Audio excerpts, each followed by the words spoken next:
this is a tool specifically for Indonesian contractors. We know like Indonesians love to negotiate because no matter like how good your pricing is, typical Indonesian would still negotiate. It's in their like KPIs of like their procurement team to actually find the best deal ever. You know, like we are bargain hunter. We realized that, and so we have this online negotiation tools. Throughout the past 4 years, I've also seen and actually inspired by a few women in Indo who are leading construction businesses as well. It just proves to me that no matter what your gender is, you can still be successful.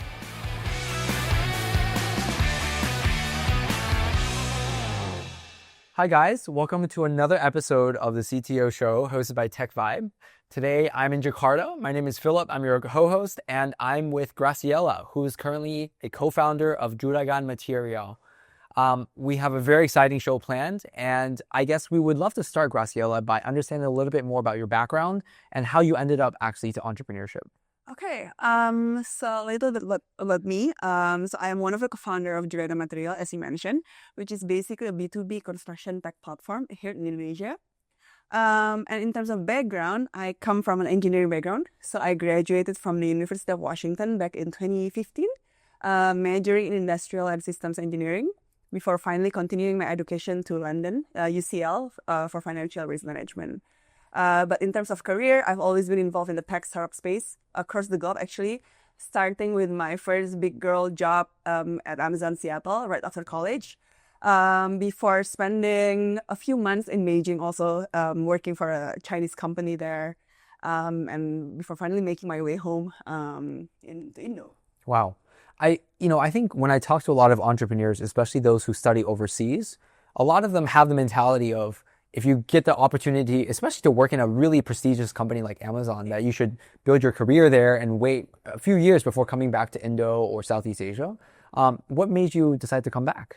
I think it's a mix of professional and personal reasons. I think personally, like all my family's here. And I was away for like 8-9 years already, so I just felt like it was time for me to come back home. But professionally, I think I see Southeast Asia, especially Indonesia, still has a lot of opportunities for growth. So I see a lot of opportunities there. So I wanted to come back, bring my experiences all across the globe back home, and see if I can make something out of it. Got it. And when you worked for like Amazon, or when you spent time in China, were there a lot of like takeaways or learnings that you had that kind of inspired you? Yeah, actually from Amazon. So when I worked there back in 2015, 2016, there was this one building right next to mine. It's called the Day One building. It's based on one of the... And this is in Seattle, right? In Seattle, okay. Yes. It's based on one of the Amazon leadership principles. I think it still sticks to me up until this day to have that Day One mentality. So no matter how big your company is now, no matter how grown up you are, you still need to have that Day One mentality in mind. Wow. To make sure that you have that mindset and you have... Yeah, basically that mindset, it still sticks to me up until today. I think there was a story about how Amazon used to give people like a desk as like their first, or like, sorry, a door as their first desk, because that was what Jeff Bezos was using when he first started it. Yeah. So I think, their work culture and everything, I just love it. That's amazing. I think usually when, I talk to entrepreneurs and then when they decide to come back, they want to do something very sexy like fintech or crypto or those kind of areas, right? Your company is in a very difficult space in a very traditional industry. So I'm just curious, like, what brought you here? What do you mean construction is sexy? Construction is sexy. Construction is the new sexy. Yeah. I guess it also relates back to my background growing up. So my dad is a contractor. He's been building this company called Bina Mitra, which is basically a contractor in Indonesia. So growing up, he often took me and my brothers to construction sites. Wow. So I guess construction is one industry that is very close to me since I was young. So it's just familiar, right? And then having all these experiences at tech startups across the globe, I think it just makes sense to me at the time to build a startup in the construction ecosystem. Got it. So it was almost like you were born to do this because you were always exposed to... It just seems natural, I would say. Yeah. Wow. Okay, that's definitely a very, I would say, non-traditional decision, right? Yeah, that's amazing. And I guess like for you, was it like a very steep learning curve to kind of go into this construction industry, or? Definitely, yeah. Yeah. Definitely. Tell me a little bit more about like Um, what that journey was like. I think knowing the industry, I mean, I know all the tech stuff and everything because I have background in that, but like to actually create a product based on that industry is something else, right? So I really, at the time, when I started, I needed to take some time to actually learn about the whole process of building a construction project, whatever it is, like building a building, for example. Like I needed to know like all the theoretical stuff about it first before I can actually make a product out of it. So yeah. Wow. Okay. That's fascinating. And I guess another interesting insight that, when you were talking is that when I talk to a lot of especially second generation family businesses in more traditional industries like manufacturing or even construction, usually there's a resistance, right, to actually working in the same industry. But it seems like for you is almost the opposite, whereby you had a lot of really amazing opportunities that you actually wanted to contribute. Yeah. I don't know. So I guess personally, I always had the idea of like helping my dad's company. But then I realized I didn't have any background in like civil engineering, so I couldn't contribute anything. But I feel like now that I have Juragan Material, which is basically a tech startup based in the construction industry, in a way, although indirectly, I can help my dad's company as well to perform better, to make their operational activities more efficient, I would say. So I feel like it's a combination of my personal goal, but also combining that with my goal to help my dad's business as well. So it's like the perfect mix of both, I would say. Got it. Yeah. That's awesome. That's awesome. Yeah. So, you came back, you were working at Amazon, you came back to Indonesia, and then maybe you had the initial idea. How did this actually go into the business? Like, how did the founding team come together, and how did you guys actually launch this business? Yeah. So I actually, funny story, I actually co-founded this company with my brother, my Wow. older brother. So at the time we were helping with the family business. This was during 2020 COVID period. And when we were helping the family business, we actually separate across each other. So we talk a lot. And then it was just like casual afternoon where he was like, hey sis, like we've been in the industry for like 30 plus years. But every time we want to bid for a project, it will require us for like 1 week or at least like 1 or 2 weeks to complete the materials pricing. Wow. Why? Because we had to text or call our supplier one by one. Right. And to me, like, especially because I have like all these experiences at Textile across the globe, it just doesn't make any sense, right? Right. It's very time consuming. And for nothing. It's just to ask for a price. Wow. To ask for a price and whether they have the stock available or not. So it would take us like a week or two. And from there, we just combine our experiences and actually built this. Was it a difficult decision to like want to work with your brother? Actually, no. I think if anything, it's one of the biggest takeaway from building this company along with my brother, because I think growing up we are also very close. And I think in terms of skill set, we complement each other. So I hate everything he does. He hates everything I do. So it's the perfect balance. And I trust him like completely. I mean, I've known him for my whole life. So I haven't really found any challenges working with him. Wow. It's actually a blessing. That's awesome. That's awesome. Yeah, because I think often when you talk to investors, and maybe this is other types of familial relationships, but some investors, they say like, oh my God, it's such a red flag when, two husband and spouse or whatever it is, like maybe they work together or something. Yeah. Right. I've heard that, but I think in terms of sibling, it's a bit different because, I mean, I don't know. I think it's different. And like, I guess one, caveat maybe some people may say is that sometimes if you don't separate the work and the, personal, like sometimes if you argue about work or disagreements, like it spills into your personal life as well. Like for you guys, is there any that kind of issue? Yeah, definitely. I mean, like we talk about construction in our dinner table nowadays, because my dad is also in the construction industry as well, right? So it's kind of like our advisor, unofficial advisor. But yeah, I think I don't see that as a problem, to be honest. Yeah. That's great. That's great. Yeah. So overall, still would recommend working with family members. Yeah, I mean, trust is there. Trust is there, and especially if you have a complementary skill sets, it's awesome. That's amazing. Yeah, I think when you talk to especially like partners of like Y Combinator, YC the accelerator, I think they often say that the number one cause of failure in early stage startups is actually not about product or anything. It's actually co-founder breakups. Right? Yeah. So I guess you can't really break up with your brother, right? No, I mean, I'm stuck with him for a while. So, yeah. That's probably a good thing. Yeah. Okay. I guess we never really got into like what your company actually does, right? So, for people who are unfamiliar with Juragan Material, like, do you mind describing a little bit more about it? Sure. So basically what we do is we are a B2B managed marketplace for construction materials. We have almost 20,000 SKUs on the platform now, ranging from structural, architectural, MEP stuff. So we have everything. But the platform itself is specifically made for contractors in Indonesia. So we do have several tools that we built specifically for Indonesian contractors.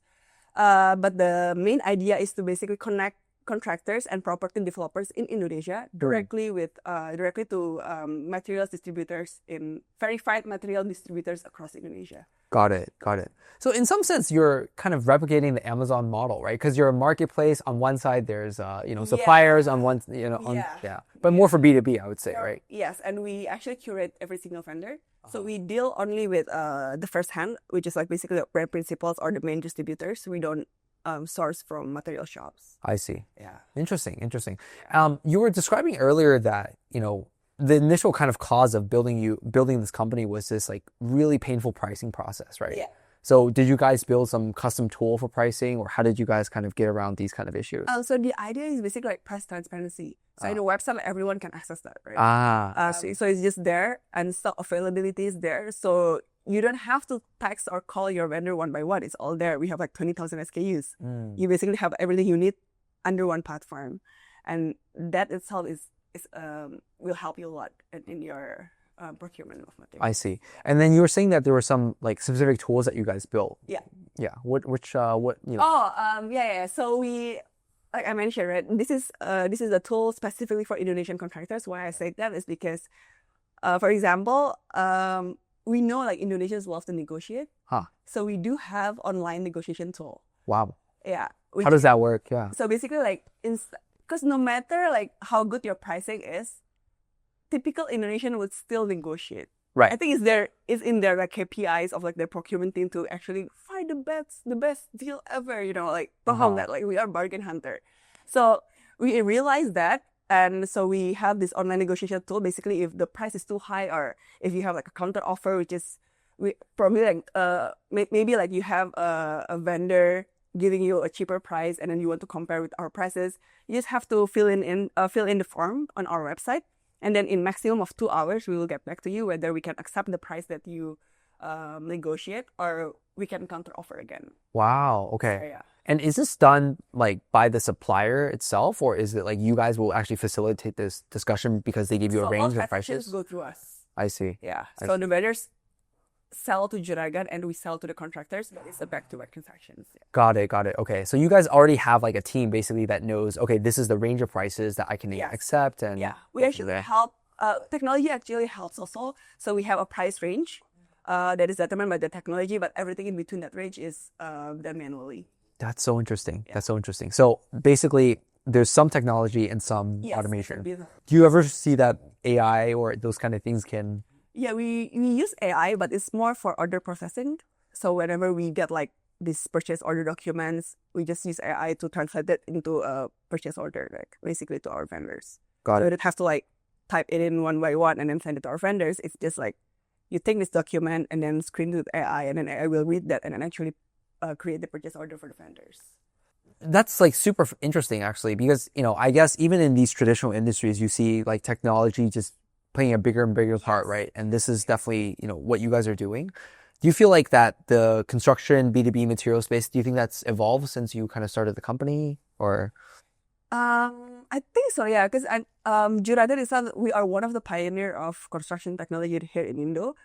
And I think, so we were established in 2021, and if I remember correctly, in 2022 or 2023, a lot of companies start to pop up in terms of like construction tech companies. Yeah.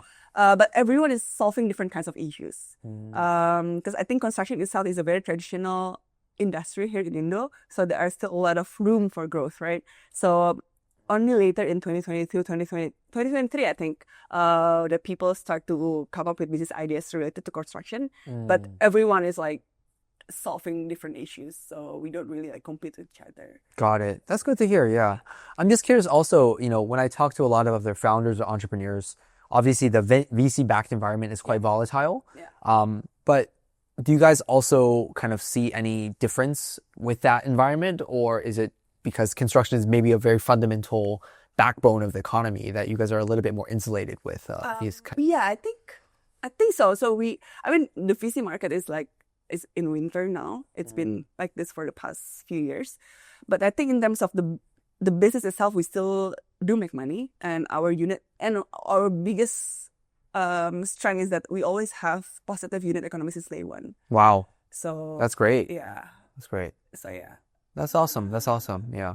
And I guess I'm also curious when, you mentioned that some of these tools that you build are kind of very Indonesia specific, right? This negotiation thing. Yes. Is this scalable? Like, could you actually use this model to do in other countries or yeah? To a certain extent, I think so. With a little bit of localization here and there, I think it will work in other markets as well. But you really have to know the market first. Yeah, I see. I think it is scalable, but it depends on where the country. It depends on the countries also. I think for most developing countries, it will still be applicable. Got it. Got it. Is the focus right now to focus just on Indonesia, or is that? No, yeah, it's a big market already. So yeah. Yeah, for now. That's great. That's great. Actually, when I talk to a lot of entrepreneurs or even investors, sometimes they encounter difficulties with building a B2B business that works with many different clients in emerging markets, especially like in Indonesia. I'm just curious, for you guys, like, are there any lessons or interesting, things that you've learned about doing that? Yeah. So I think one thing that I realized is that in B2B businesses, relationship is key. So you really have to you have to have a good relationship with people, to your customers, your vendors, and actually maintain that relationship. Why? Because I think it's the only way to build that trust from your customers and your vendors. And that is key to a successful B2B business, I would say. Wow. And I guess when you're very, very small, right? Like maybe you're just starting out, like how do you actually do that? Lucky us, I think my dad has been in the industry for like 35 years, so know people already before we started this. So it was actually very easy for us to know people in the industry. Wow. Because I mean, and my other co-founders, other than my brother, they also come from construction background, but from the supply side. So my brother and I, we come from the contractor side, which is basically like the material buyer. But then my other co-founders, they come from the supply side. So we just like combine resources basically. Okay, I guess that's fair. Yeah, I mean, I think it's true in any startup. Yeah, people should also find like a niche or vertical that they're very familiar with, right? So maybe just leveraging the existing relationships that you have and going from there, right? Okay. I think another really interesting about what you guys are building and maybe also your background is that, when I think about construction itself, it's a very male-dominated industry, right? It is. And especially maybe for these more traditional countries, like it's more like older males maybe who are primarily in this. Yeah. Like for you, like what is it like working as a woman in this industry? Construction. Yeah. To be honest with you, sometimes it feels a bit lonely because maybe like 70-80% of the time when I go into a meeting room, I would be like, either the only women or like one of the very, very few women in the room. So sometimes it gets lonely. Even my co-founders, they are like male. Right. So I'm the only one, I'm the only female co-founder there in the team. But throughout the past 4 years, I've also seen and actually inspired by a few women in Indo who are leading construction businesses as well. So it just proved to me that it is not impossible, Like people out there can be successful with that. Like no matter what your gender is, you can still be successful. I guess for you, are there any specific like maybe stories or kind of lessons that you've learned about overcoming some of these maybe potential biases or the fact that maybe you're the only woman in the room? Over time, I think I realized that people will silently judge you, no matter how good you are. But then I realized to not take it personally because if I can show them that I can do this, what's there to talk about? Right. So yeah, that's kind of the mentality that I adopt now. Wow. So like letting your efforts and letting your work kind of let them speak for itself. I see. And I guess for you, you also study engineering, which is also a pretty like male-dominated field. Yeah. Yeah. I know. So So I guess I'm used to it right now. you're prepared for it. But I mean, like, people always judge you. People always judge me because I'm not in the traditional women path, if you know what I'm saying. Like, they would come to me and say, like, for example, when I decided to take my master's degree in London, people would come to me and like, what for? Like, you don't have to work as hard. You don't have to study as hard. Like, Wow. why? Right. And then when I started Juragan, people would come to me and be like, what is it that you're looking for in life? Why are you making your life so much harder? Right. You know, like things like that. Like, people keep commenting. I decided not to care. Wow. I guess for you then, what drives you? Like, what? I think if I can make a small impact, no matter how small it is something that I see as very, very positive in my life. And it is something that I focus my energy and my focus on, basically. But yeah. That's great. That's great.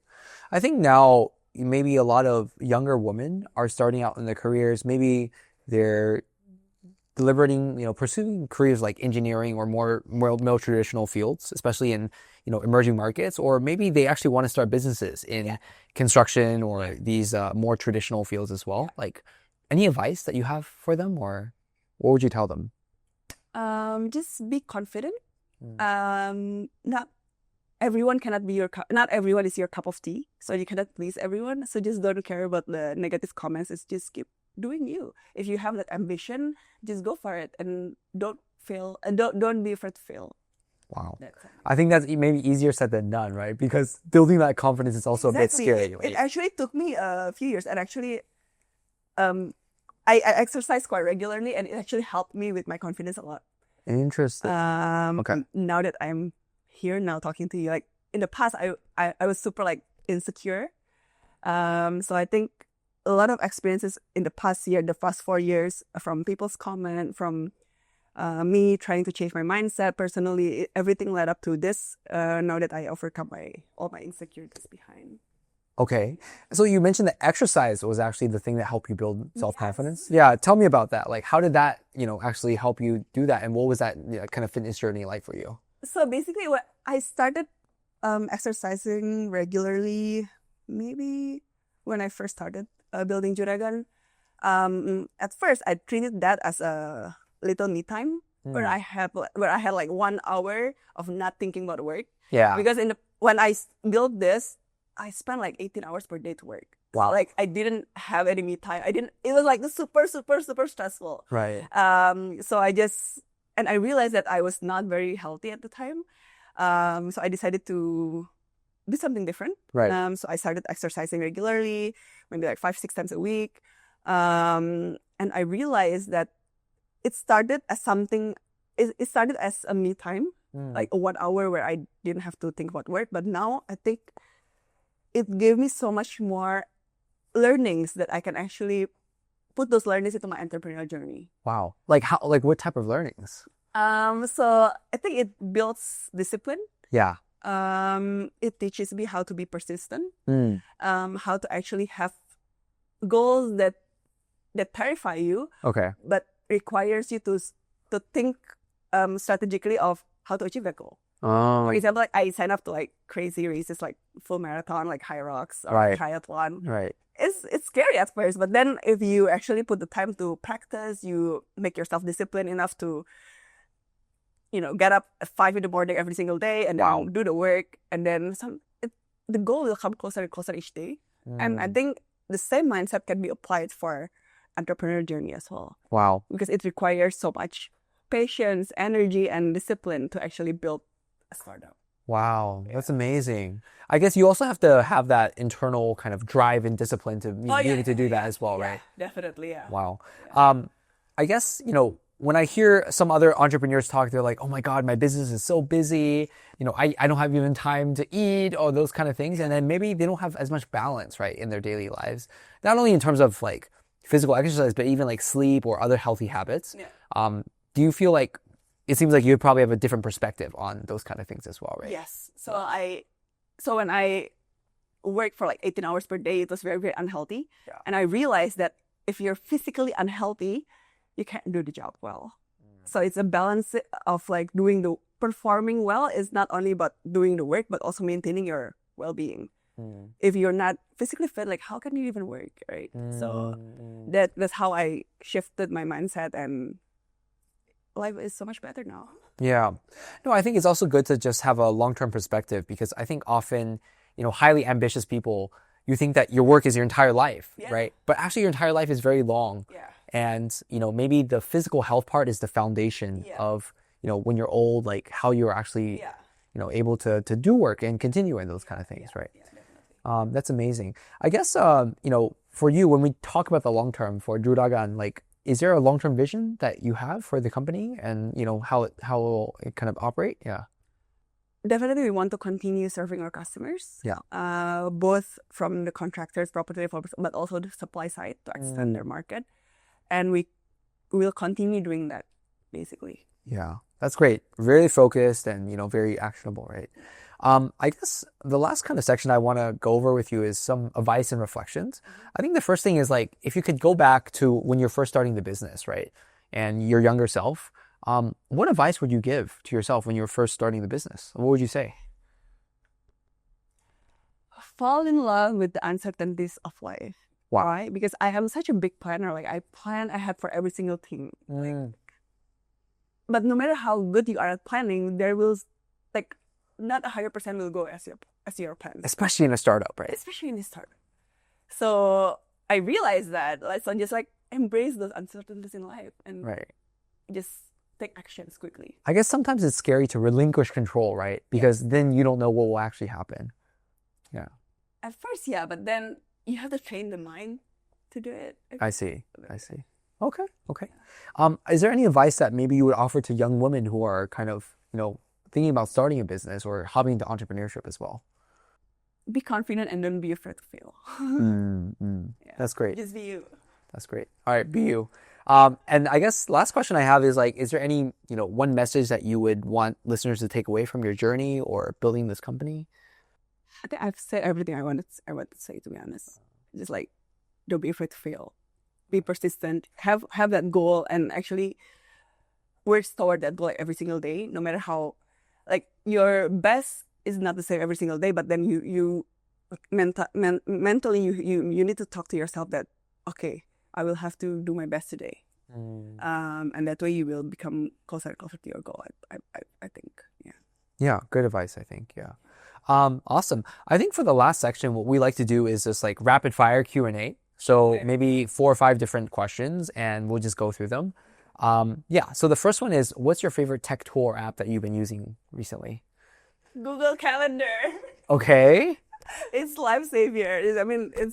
I cannot live without it. I put everything there, including my exercises routine and everything. Okay, so being very disciplined about scheduling and those kind of things. Otherwise, I'll just wing it, and I don't like to do it. I mentioned I plan ahead for everything in life. So Google Calendar is my number one lifesaver. That's great. I guess the second question is if you're not doing what you are doing now, what other profession or career would you be pursuing? Honestly, I don't know. But since I am so much into fitness nowadays, maybe I will be an athlete. Wow. Maybe, I don't know. Is there a specific sport or anything that you would want to do? Hyrox. Yes. What for? I guess those people who are not familiar with Hyrox, what is Hyrox and yeah. Okay, so Hyrox is basically a race where you have to run for 8 kilometers, and then you have 8 functional movement stations. All right.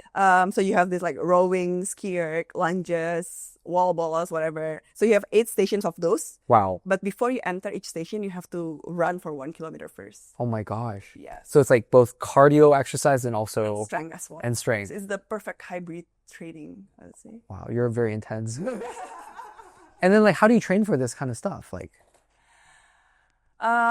So I run 3 times a week. That helps with the running part, which is 50% of the race. And the remaining I do strength training. I actually just started to do strength training nowadays. Maybe once or twice a week. Wow. And I do 1 simulation per week as well. My gosh. Yeah, but we look forward to seeing you in the Indonesian Hyrox leaderboard.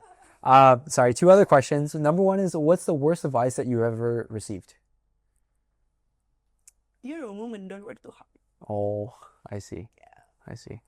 And then the last question is, what's the best advice that you've ever received? Embrace uncertainties. Embrace uncertainties. Yes. Awesome.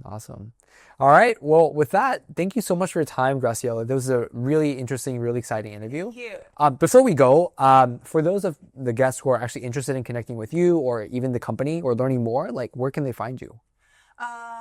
From our website is juraganmaterial.id. Also, I have my personal LinkedIn, Graciela Putri. Awesome. And we'll definitely link everything in the show notes as well. Okay. All right. Thank you so much for the time, and I love the conversation. All right. See you guys. Bye.